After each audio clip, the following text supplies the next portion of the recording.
My name is Carl Wilson, and I am thrilled to be your reading buddy this week.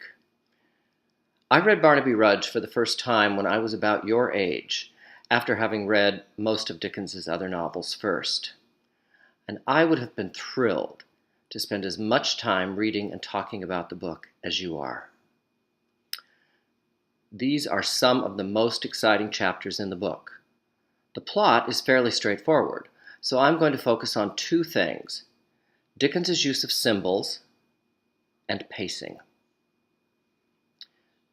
Symbols are objects that have multiple meanings, what they signify in themselves, and what they signify either for the characters, the reader, or both. For example, in Barnaby Rudge, the cockade symbolizes sympathy with Lord Gordon's cause, even if those who wear it don't know what the cause is. But I want to talk about two specific symbols that relate to one another: the maypole, both the building and the pole itself, and Mrs. Varden's collection box. Dickens spends 2 pages at the very opening of the novel, and openings are always important, talking about the maypole. When I was your age, I probably skimmed those pages in my haste to get to the story.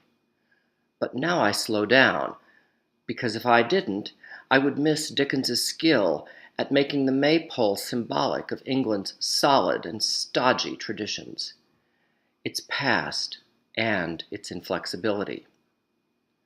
So when the maypole is ransacked by the rioters and the pole itself sawn down and thrust into the wreckage, Dickens makes us understand that revolutions and riots emasculate the past and destroy traditions without regard to what might be good about them. On a much smaller scale, Mrs. Varden's red brick dwelling house is a blink and you might have missed it detail back in chapter 41. Go ahead, go back and see whether you missed it. Mrs. Varden and Miggs use the collection box to collect coins to donate to Lord Gordon's cause, so it serves, at one level, as a symbol of their support.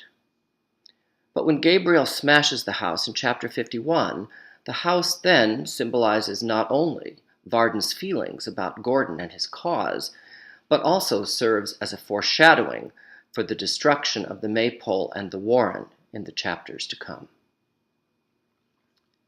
Pacing. Chapter 50 ends with Mrs. Rudge screaming at the sight of Barnaby with the rioters. Dickens opens the next weekly installment with Miggs and the Vardens awaiting Sim Tappertit's return from the riots. We enjoy Miggs in her usual comic fussiness for a few pages before Tappertit returns, and the chapter takes an unexpected, serious turn as Tappertit leaves the Varden household, ostensibly forever, to become a full-time member of Gordon's mob. Here, Dickens slows down the action to let the reader breathe, delaying our return to the riot so we will keep turning the pages. As Dickens's friend Wilkie Collins is alleged to have said about serial publication, make 'em laugh, make 'em cry, make 'em wait. The riots. Notice that in chapter 49, Dickens leaves us with the images of a few slight flesh wounds and gashed and bloody faces after the first mob action following Lord Gordon's presentation of his petition to Parliament and their rejection of it. Compare that with chapter 51, where Simon proudly displays a bishop's tooth, both a comic moment and a symbol of violence that has taken place off stage.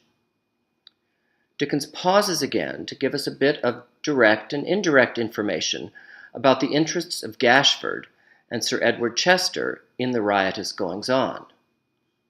Then the riots become much more violent as the maypole is looted and the warren destroyed by fire. Here, the riot claims its first fatalities, described in graphic detail.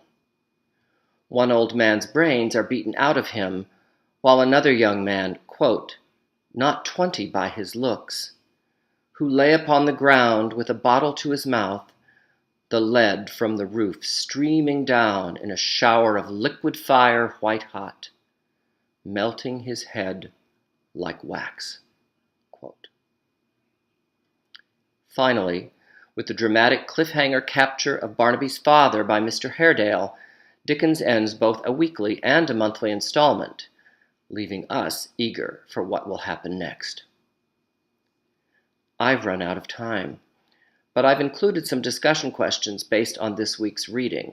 I hope you enjoy Barnaby Rudge as much as I've enjoyed talking with you about it. Thanks.